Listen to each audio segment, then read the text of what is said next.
झांसी के लखन लाल गुप्ता बने मुख्य संयोजक। गहोई दर्पण भोपाल झांसी अखिल भारतीय गहोई वैश्य महासभा गहोई महाकुंभ की तृतीय महत्वपूर्ण बैठक मानस भवन भोपाल में महासभा के राष्ट्रीय अध्यक्ष श्री रामगोपाल छिरोलिया डल्लू भैया जी की अध्यक्षता और माननीय श्याम बिहारी जी गुप्ता अध्यक्ष उत्तर प्रदेश गौ सेवा आयोग राज्य मंत्री के मुख्य आतिथ्य तथा महासभा के सम्माननीय राष्ट्रीय पदाधिकारियों पूरे देश से पधारे विभिन्न स्तरीय दायित्वधारियों एवं स्वजातीय बंधुओं की गरिमामय उपस्थिति में भव्यतापूर्ण व्यवस्थाओं के साथ संपन्न हुई।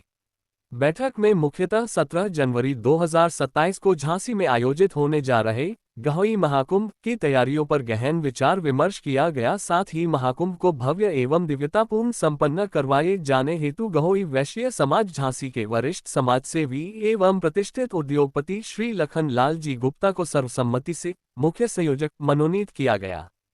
कार्यक्रम का सफलतम संचालन श्री दीपक सावला जी राष्ट्रीय महामंत्री एवं लकी नौगरिया राष्ट्रीय अध्यक्ष नवयुवक मंडल द्वारा किया गया। चैत उसका विश्वास उसकी एकता होती है। आज हम जिस सम्मान के साथ अपने समाज का नाम लेते हैं उसमें उनकी अनेक पीढ़ियों का त्याग और संघर्ष शामिल है। आइए उनके आदर्शों का स्मरण करते हुए हम ऐसा कार्य करें जिससे आने वाली पीढ़ियां हम पर गर्व कर सकें। प्रिय समाज बंधुओं, गहोई समाज का इतिहास केवल व्यापार परिश्रम और प्रगति का इतिहास नहीं है, यह शिक्षा सेवा संगठन और संस्कारों का इतिहास भी है।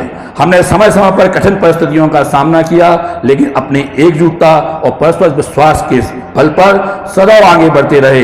यही हमारी सबसे बड़ी शक्ति है, यही इस महाकुंभ की आत्मा भी है।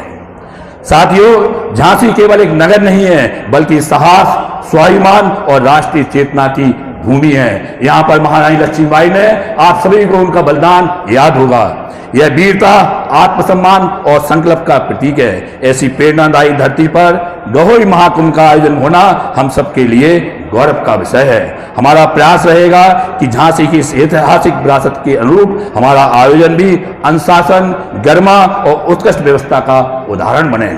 27 जनवरी 1927 को यह महाकुंभ केवल एक दिन का कार्यक्रम नहीं होगा, यह समाज के विचारों का संगम, परिवारों का मिलन, नई पीढ़ी के लिए प्रेरणा और भविष्य की दिशा तय करने का अवसर होगा। यह हमारे विशिष्ट जनों का अनुभव, युवाओं का उत्साह और मातृशक्ति का स्नेह और बच्चों की मुस्कान कुल मिलाकर समाज को एक नई ऊर्जा का निर्माण करेगा।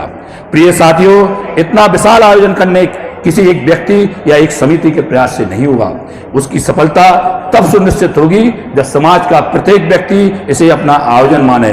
मैं आज इस मंच से आप सभी से विनम्र निवेदन करता हूं कि यदि आप समय दे सकते हैं तो समय का सहयोग करें, यदि आप समय दे सकते हैं तो समय का सहयोग दें, यदि आप श्रम दे सकते हैं तो श्रमदान कीजिएगा, यदि आप अपने अनुभव से मार्गदर्शन दे सकते हैं तो मार्गदर्शन दीजिएगा, और यदि आप केवल एक सकारात्मक संदेश भी फैलाएंगे तो वह इस महायज्ञ में आपकी महत्वपूर्ण आहुति होगी।